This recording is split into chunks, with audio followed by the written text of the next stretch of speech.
AstraZeneca vaccine at this time is being offered to pregnant and lactating women in the healthcare sector. So if you're a healthcare provider, then that's the recommendation. But we need to explain that just a bit.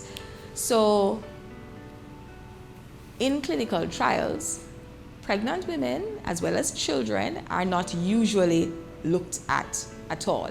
It is until vaccines and other medications have passed through the phases and is now in the general population where thousands of persons get the medication that we then turn our attention to looking at trials in children and pregnant women.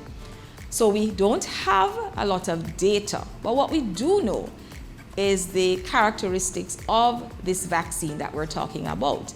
It's non-replicating, which means that this vaccine will not cross over into the placenta, and therefore the fetus is protected. This vaccine will also not get into breast milk, and therefore the baby is protected from getting any ill effect of the vaccine. So we have the science of the vaccine that it is safe. And we also now know that healthcare workers in the reproductive age range, if they get the disease, they do so much worse. Not only do they themselves do badly, but they tend to have premature babies.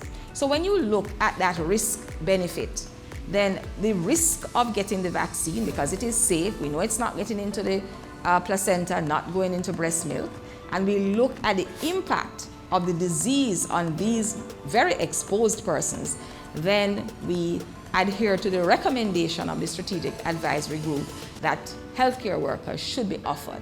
But as we get more information, then the vaccine may be offered to the entire population, the entire pregnant and lactating population, but not at this time.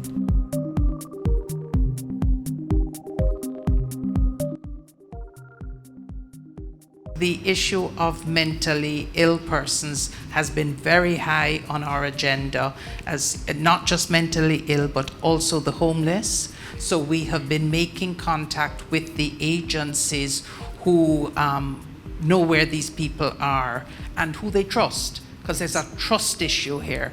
So there are some agencies, Salvation Army, that feed them. There's National Council for Drug Abuse that has surveys. So they are, whereas we cannot say exactly how they are going to be done, they have certainly factored into the conversation.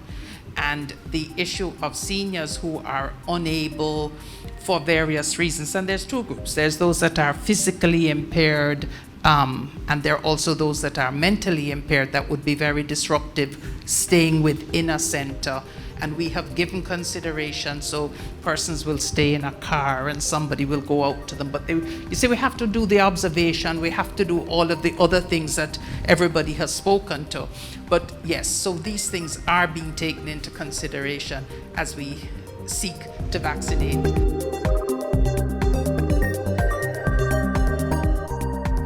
You will take the vaccine when you get your appointment, and you will take your medications at the time that you normally do.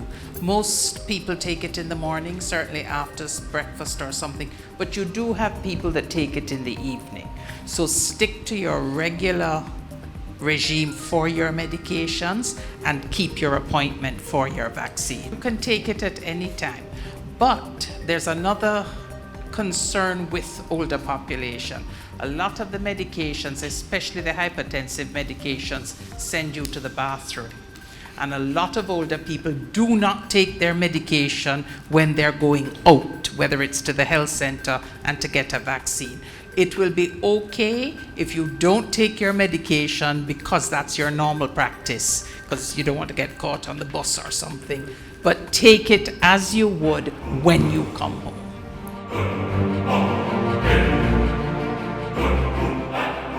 I doubt it very much. I don't think that has been tested. Thousands of women have already got the vaccine, and we're seeing no ill effect at all.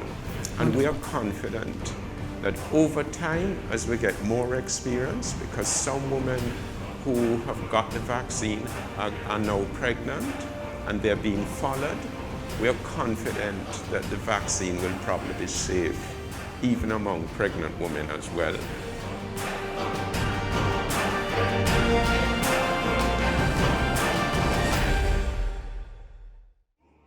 The vaccine will protect you from severe illness, possible hospitalization, and even death. And that is why we go right back to our IPC measures, because your family need to also remain in their bubble that is safe, and you will need to continue wearing your mask. So will everybody in the family do the hand wash thing, sanitize, and physical distance as appropriate. We're not vaccinating children. No, we're not, because they weren't a part of the clinical trials.